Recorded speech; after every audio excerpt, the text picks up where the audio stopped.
नमस्कार दोस्तों, हम फिर से लेकर आ चुके हैं आप लोगों के लिए शाम की सभी ताजा और बड़ी खबरें।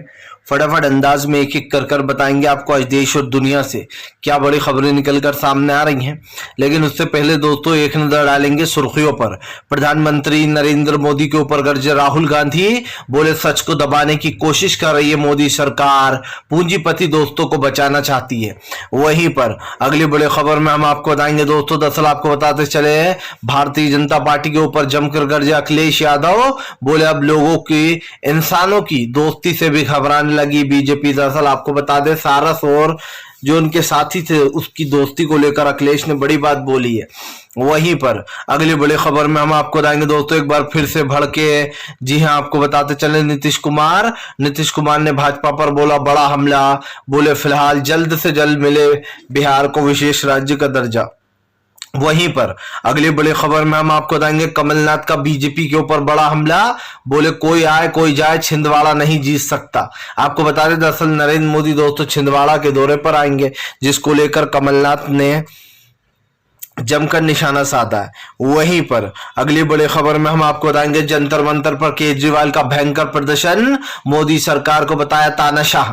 वहीं पर अगली बड़ी खबर में हम आपको बताएंगे संजय सिंह का बीजेपी के ऊपर बड़ा हमला, बोले इससे पहले क्या किसी ने पोस्टर नहीं लगाया, इसके बारे में भी बताएंगे।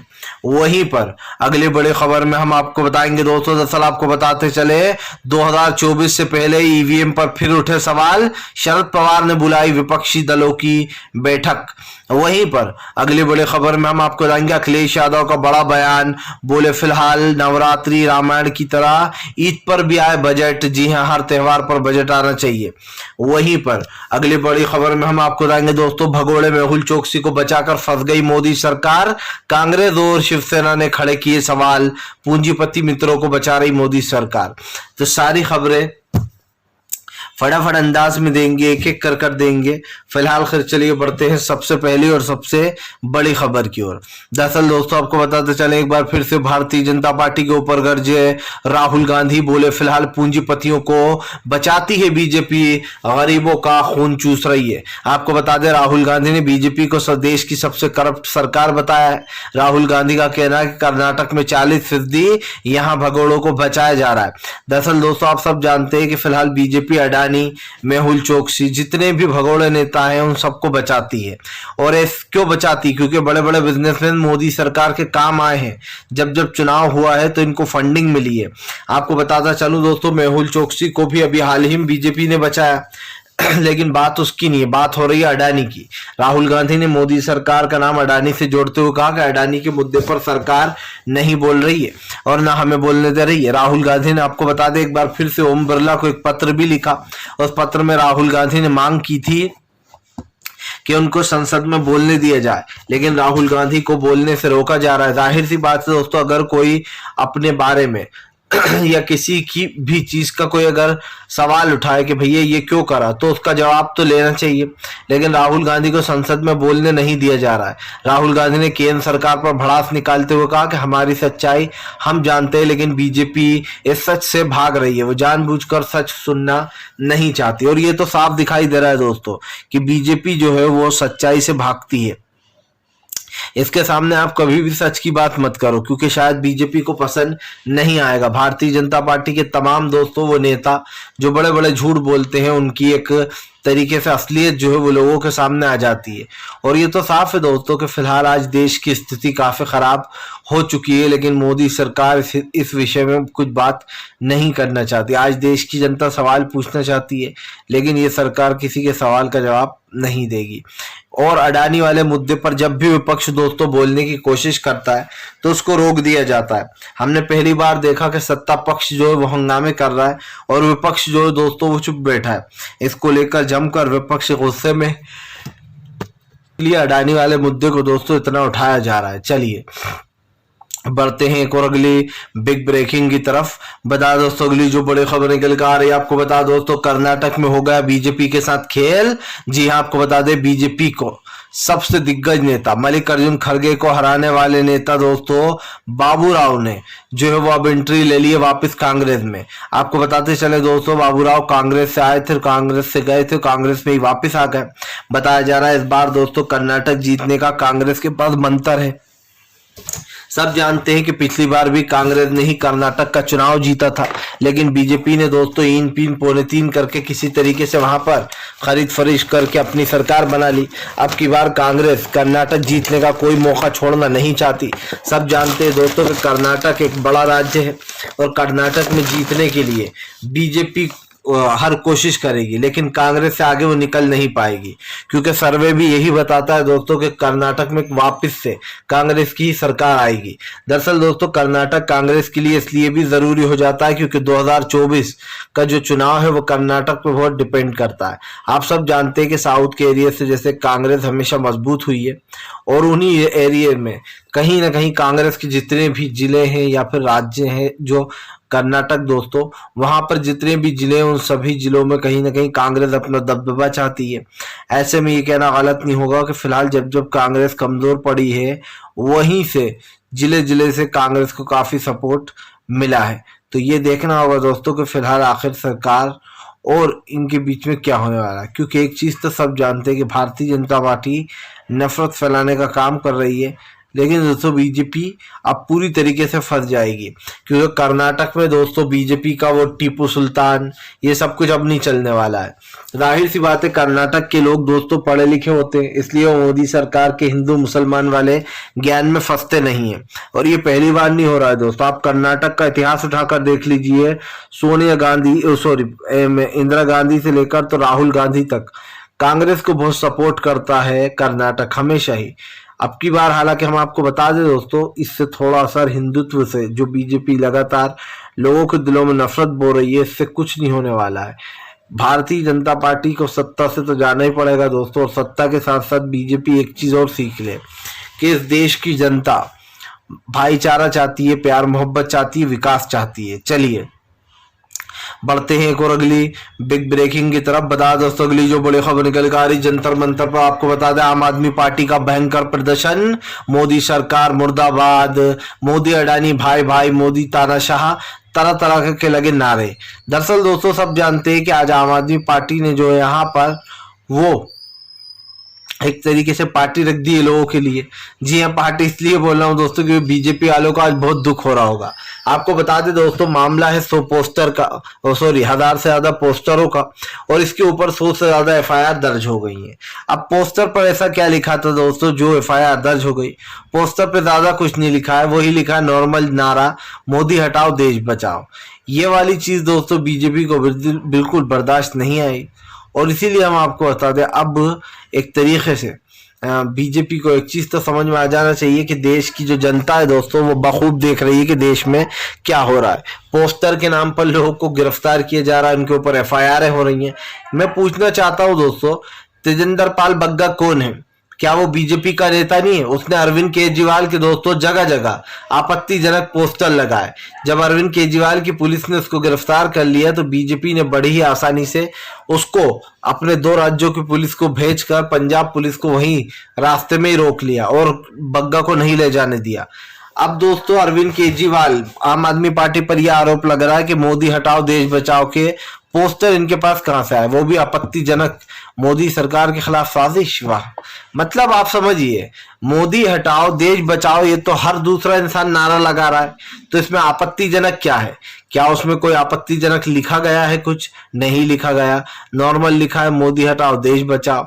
लेकिन उसके बाद भी दोस्तों लोगों को पता नहीं क्या दिखाई देता है और वो सोचने लगते हैं कि अरे यार मैं जो भी कर रहा था वो सही था। भारतीय जनता पार्टी की दोस्तों असलियत लोगों के सामने आ चुकी है। लोग जान चुके हैं कि बीजेपी सिर्फ और सिर्फ नफरत फैलाने का काम करती है और कुछ नहीं। क्योंकि मैंने पहले भी कहा है दोस्तों, फिर कहूंगा, बीजेपी की कोई एक नब्ज नहीं है दोस्तों। बीजेपी लगातार इसी तरीके के काम करती है और जब पोल खुल जाती है तो हाथ धरकर बैठ जाते हैं। भाई मोदी हटाओ देश बचाओ कोई आपत्तिजनक चीज नहीं है, लेकिन मैंने देखा कि मीडिया वाले दोस्तों टाइटल में लिख रहे हैं कि अरे मोदी जी के आपत्तिजनक पोस्टर कौन लेकर आया। क्या आपत्तिजनक है इसमें? आप समझिए, कुछ ऐसा नहीं है कि जिसको आपत्तिजनक किया जा सके। भाई पोस्टर है मोदी हटाओ देश बचाओ, हर दूसरा इंसान नारा लगा रहा है। मोदी जी ने देश के लिए कुछ किया नहीं, ना विकास किया, ना विकास दर की तरफ बढ़े हो। देश में लगातार जीडीपी की हालत गिरती चली जा रही है, बैंक बैलेंस लोगों के कम हो रहे हैं। मोदी सरकार के कारण लोग, आप समझिए दोस्तों, भारत छोड़ छोड़ के अन्य देशों में रोजगार ढूंढने के लिए ये है स्थिति। चलिए बढ़ते हैं एक और अगली बिग ब्रेकिंग की तरफ।